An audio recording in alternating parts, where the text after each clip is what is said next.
organizing websites is really different from a lot of from printed publishing products. So I spent the first 10 years of my career in mostly print-based publishing. And how you make content for print is, let's say you're writing a book.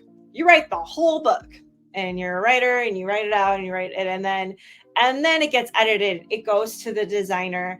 And then at the very end, they add the front matter, which is your table of contents and your copyright and everything, and your back matter, which is like your index and you're about the author.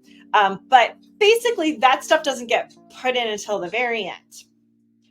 With a website, because the structure and navigation are one of the primary means of interacting with the website, your top navigational bar and the different directories that show up in a URL. If you ever look at a URL, it's divided by slashes, those different directories, and the words in the navigation and in your URL.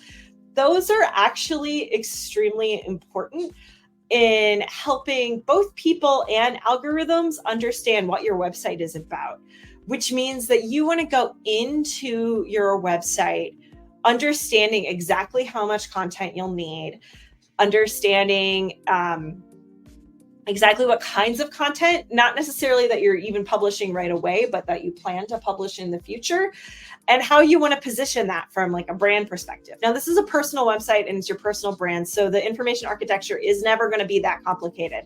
And it's going to be, we're going to have a whole thing on information architecture, but it is going to be pretty based on other personal websites. There's not a ton of creativity that you can or want to do with your navigation.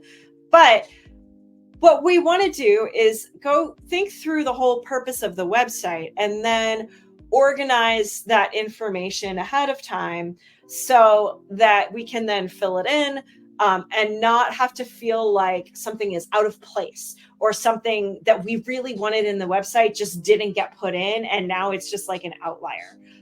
We want to be able to focus on the good, high quality content that you want to put in the website, which means that we think through that first, and then we can go back to it and make edits if we need to.